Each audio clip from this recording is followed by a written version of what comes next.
안녕하세요. 우리 자카르타 중고동부 여러분 반갑습니다. 오늘은 옛성전의 몰락이라는 제목으로요. 3월 27일 큐티 시작을 하겠습니다. 본문은 마태복음 21장 12절에서 22절 말씀이고요. 여러분 한번 제가 읽어드리도록 하겠습니다. 한번 보시죠. 자, 말씀을 읽겠습니다. 마태복음 21장 12절에서 22절 말씀. 예수께서 성전에 들어가셔서 성전들에서 팔고 사고 하는 사람들을 다 내쫓으시고 돈을 바꾸어 주는 사람들의 상과 비둘기를 파는 사람들의 의자를 둘러 엎으시고 그들에게 말씀하셨다. 성경에 기록된 바 내 집은 기도하는 집이라고 불릴 것이다 하였다. 그런데 너희는 그것을 강도들의 소굴로 만들어버렸다. 성전뜰에서 눈먼 사람들과 다리를 저는 사람들이 예수께 다가왔다. 예수께서는 그들을 고쳐주셨다. 그러나 대제사장들과 율법학자들은 예수께서 하신 여러 가지 놀라운 일과 또 성전뜰에서 다윗의 자손에게 호산나 하고 외치는 아이들을 보고 화가 나서 예수께 말하였다. 당신은 아이들이 무엇을 하는지 듣고 있소? 예수께서 그들에게 말씀하셨다. 그렇다. 주님께서는 어린아이들과 젖먹이들의 입에서 찬양이 나오게 하셨다는 하신 말씀을 너희는 읽어보지 못하였느냐? 예수께서 그들을 남겨두고 성 밖으로 나가 베다니로 가셔서 거기에서 밤을 지내셨다. 새벽에 성 안으로 들어오시는데 예수께서는 시장하셨다. 마침 길가에 있는 무화과나무 한 그루를 보시고 그 나무로 가셨으나 잎사귀 밖에는 아무것도 없으므로 그 나무에게 말씀하셨다. 이제부터 너는 영원히 열매를 맺지 못할 것이다. 그러자 무화과나무가 곧 말라버렸다. 제자들은 이것을 보고 놀라서 말하였다. 무화과나무가 어떻게 그렇게 당장 말라버렸을까? 예수께서 그들에게 말씀하셨다.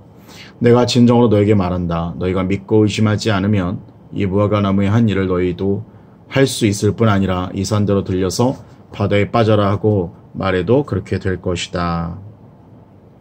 또 너희가 기도할 때 이루어질 것을 믿으면서 구하는 것은 무엇이든지 다 받을 것이다.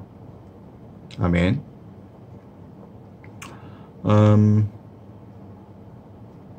네. 오늘 그 본문을 보면요.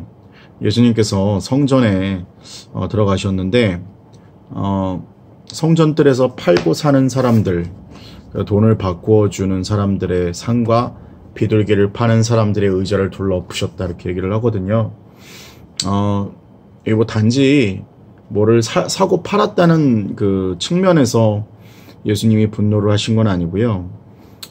이것이 굉장히 힘없고 연약한 자들에게는 좀 소외되는 어떤 그런 곳이 되었고, 또 거기서 그때 당시에는 이제 소나 양이나 뭐 이런 것들을 예물로 드려서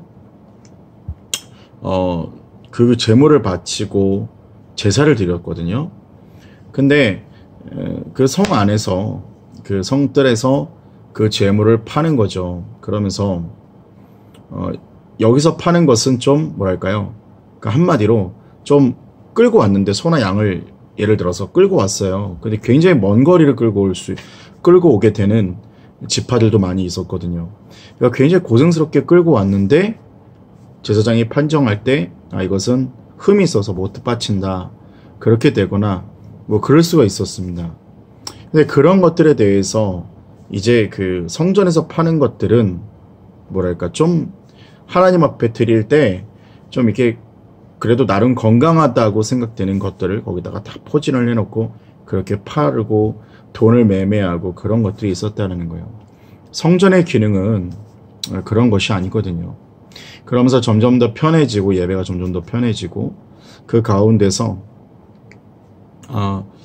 정말로 그 어떤 매매 또 정말 그 교회의 어떠한 기능을 점점 잃어버리는 그런 역할들이 점점 소멸되는 역할들이 그때 당시에 이 교회들의 모습이 성전의 모습이 있었다라는 것입니다. 그러면서 교회의 어떤 본질을 잃어버리고 교회가 사고 팔고 유익을 남기고 자기들의 배를 불리는 이런 일들의 성전이 하는 것들을 보면서 예수님께서 분노하셨던 모습을 보게 되죠. 그래서 성경에 보니까 강도의 소굴로 너희들이 만들었다라고까지 얘기를 하시고 있거든요. 자, 그런데요, 여러분. 그래서 오늘 주님께서는 그러고 나서 또 어떻게 하시냐면 성전들에서 다 뒤집어 놓고 눈먼 사람들과 다리를 저는 사람들이 예수께 다가왔는데 예수님께서 그들을 고쳐주셨어요. 그러니까 교회의 기능이 무엇이냐면요. 기능 중에 하나는 소외되고 연약한 자들을 고치고 세우는 일, 그리고 그들을 치유하고 그들을 만질 수 있는 일이 교회가 하는 일 중에 굉장히 중요한 역할이라는 것을 여러분이 좀 기억하시면 좋을 것 같습니다. 그리고요, 두 번째로 우리가 좀 두 번째이기도 하고 마지막인 것은요, 뭐냐면 예수님께서는요, 기도하고 말씀, 이런 본질적인 영적인 문제에 대해서 이것이 바로 교회가 해야 될 일이라고 주님이 말씀을 하셨던 거예요. 그러니까 여러분, 오늘 이 하루를 살아갈 때 우리의 삶에서 정말 이 믿음과 기도를 잃어버리고 또 연약하고 우리 주변에 소외된 이웃들을 돌아보지 않는 우리의 좀 마음들이 있지 않았을까 생각해 보시고요. 정말로 교회를 어떤 형식적이고 어떤 예배를 율법적이고 그런 껍데기 같은 신앙으로 머무는 것이 아니고요. 정말 생명력 있고 하나님 앞에 말씀과 기도로서 영적인 어떤 그런 살아있는 신앙을 유지할 수 있는 우리 자카르타 인연학교 중고등부 여러분들 되셨으면 좋겠습니다. 오늘 하루 살아갈 때요, 주님 묵상하시고 주님 바라보는 저와 여러분 되기를 예수님으로 축복합니다. 화이팅 하십시오.